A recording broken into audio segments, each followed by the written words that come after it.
안녕하세요. 이번 영상에서는 앱클론이라는 기업에 대해서 한번 알아보도록 하겠습니다. 코스닥에 등록되어 있고요. 174900입니다. 앱클론이 최근 주식 투자하는데 많이 보이더군요. 앱이라는 단어 때문에 저는 IT 관련 기업인 줄 알았는데 살짝 알아보니까 바이오더라고요. 그래서 궁금해서 이번에 한번 선정해서 알아보게 되었습니다. 먼저 숫자부터 보고 가도록 하죠. 매출액은 2017년부터 증가 추세에서 2019년 폭등했습니다. 2018년 매출 39억 원에서 2019년 144억 원으로 매출이 3배 이상 뛰었습니다. 사실 2019년의 수치는 모든 부분에서 좋은데 이는 뒤에서 사업보고서에서 왜 그런지 한번 살펴보도록 하죠. 그리고 2019년에 영업이익은 흑자로 전환했습니다. 당기순이익 역시 마찬가지였지만 이 숫자들은 모두 2020년 1분기에 적자로 전환했습니다. 뭔가 연속성을 가지고 판단하기엔 좀 어려운 부분이 있는 것 같은데요. 사업보고서를 보고 한번 판단해 보도록 하죠. 2019년의 사업보고서입니다. 앱클론은 항체 신약 개발, 제조, 판매를 목적으로 설립되었다고 밝히고 있습니다.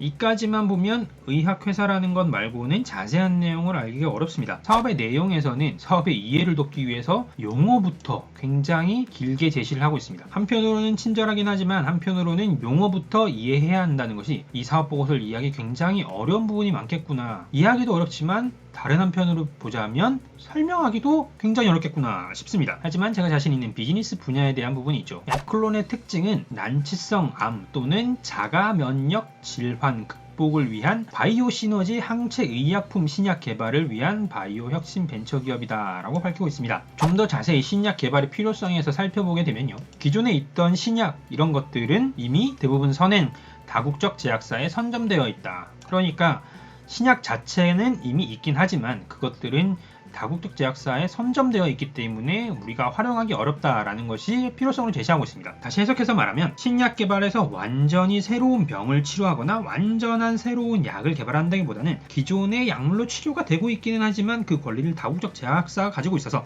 수익성 확보가 어렵기 때문에 이에 대해서 연구하고 개발하는 것을 목표로 하는 것으로 보입니다. 그러니까 지금까지의 자료로 보면 개발이라는 단어가 실제 생산을 하는 개발이라기보다는 연구 개발의 의미로 이해하는 것이 적당해 보입니다. 즉 바이오 기술 연구 기업이라는 접근이 지금까지 본 현재의 앱클론을 이해하는 데 가장 적절한 카테고리인 것 같습니다. 그래서 그런지 앱클론은 기술 이전을 통해서 사업화를 진행하고 있습니다. 기술 이전의 사례가 여러 가지가 있는데요. 한국 기업도 있지만 중국 기업도 있고요. 그리고 스웨덴 기업까지 있습니다. 역시 바이오이다 보니까 글로벌하게 바로 적용되는 것 같습니다. 또한 이런 것을 할 때 중요한 것 중에 하나가 기술력 자체도 중요하지만 계약하는 스킬이나 능력 그리고 관리의 능력 이런 것들이 중요할 수 있는데 이런 기술을 이전을 할 때 중국에 대한 판권만 판다든지 이런 것들을 나눠서 접근하는 방법 자체가 기술 역량뿐만이 아니라 계약이나 관리의 역량도 함께 보유하고 있는 앱클론으로 파악할 수 있을 것 같습니다. 조금만 더 앱클론에 대해서 살짝 살펴보면요. 일단 주력 제품을 보게 되면 위암과 유방암에서 발현하는 암 단백질을 치료하는데 특화되어 있는 것으로 보입니다. 그 아래에서 설명 또한 위암과 유방암에 대한 설명이 많은데요. 이처럼 기술력도 함께 가지고 있는 앱클론, 그 숫자는 어떨지 숫자로 한번 보도록 하죠. 먼저 손익계산서를 보게 되면요. 매출액은 저희가 앞에서 본 것처럼 9기 대비 10기, 2018년 대비 19년에 굉장히 뛰었습니다. 3배에서 4배 정도 뛰었는데요. 이것은 사업의 내용에서 본 것과 같이 기술 매출에 관한 내용 때문입니다. 이 기사는 실제 앱클론이 기술 거래를 한 내용의 기사인데요. 항체 치료제 AC101의 기술 이전을 통해서 계약금 113억을 수령했다 라고 밝히고 있습니다. 계약 자체는 이미 2018년 11월에 공시했지만 거기에 대해서 전액 수령한 것이 2019년 3월이었다고 밝히고 있습니다. 그에 따라서 2018년 12월과 2019년 3월에 나눠서 각각 500만 달러를 받았다고 밝히고 있고 또한 마일스톤과 로열티로 별도로 지급받는 금액도 있다고 합니다. 마일스톤에 대해서 혹시 말씀드리면 업무의 기점 등을 잡아서 비용을 지급하는 형태를 마일스톤이라고 지칭하곤 합니다. 여하튼 이 같은 계약에 따라서 계약금 이후에도 지속적인 수익이 있었을 것으로 판단됩니다. 이 같은 기술 매출로 인해서 2019년 제10기의 숫자는 모두 다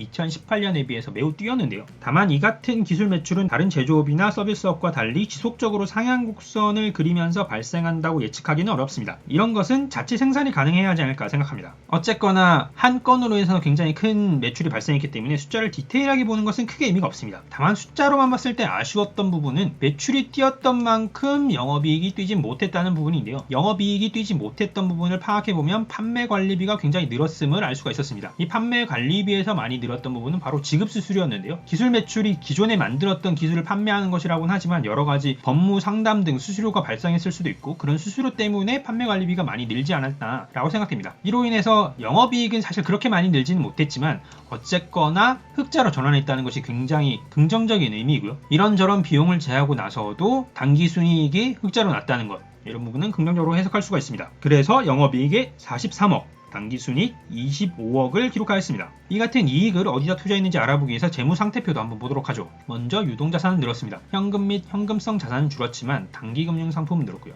이 같은 것들은 매출의 증가로 인한 효과가 아닐까 생각합니다. 기타 채권도 늘었고요. 그리고 비유동자산도 역시 큰 폭으로 늘었습니다. 비유동자산 중에서 가장 많은 부분을 차지하면서도 많이 늘었던 것은 유형자산인데요. 여기에 대해서 살펴보게 되면 유형자산, 토지와 건물의 매매가 있었습니다. 에클론에 관한 짧은 단신인데요. 87억 규모의 토지 및 건물을 양수 결정했다는 내용입니다. 생산용 시설 구축을 위해서 유형자산 취득 목적으로 87억 원 규모의 시흥에 있는 토지 및 건물 양수를 결정했다라는 내용인데요. 실제로 유형자산 중에서 토지가 늘었던 금액을 보면 이 정도 금액과 유사하기 때문에 실제 이 구매를 통해서 유형자산이 늘어난 것으로 보입니다. 이 같은 토지와 건물의 구매 때문에 비유동 부채에서 장기 차입금도 역시 늘어서 있는 것으로 판단이 되고요. 자본에서도 보면 변화가 있는데 기존의 결손금이 워낙 컸기 때문에 당기순이익을 통해서 결손금을 보충했음에도 불구하고 여전히 170억이 넘는 결손금이 남아있습니다. 지금까지 연간 기준의 사업보고서를 봤는데요. 앞에서 말씀드렸던 것처럼 기술 매출을 통해서 2019년의 숫자가 많이 변했기 때문에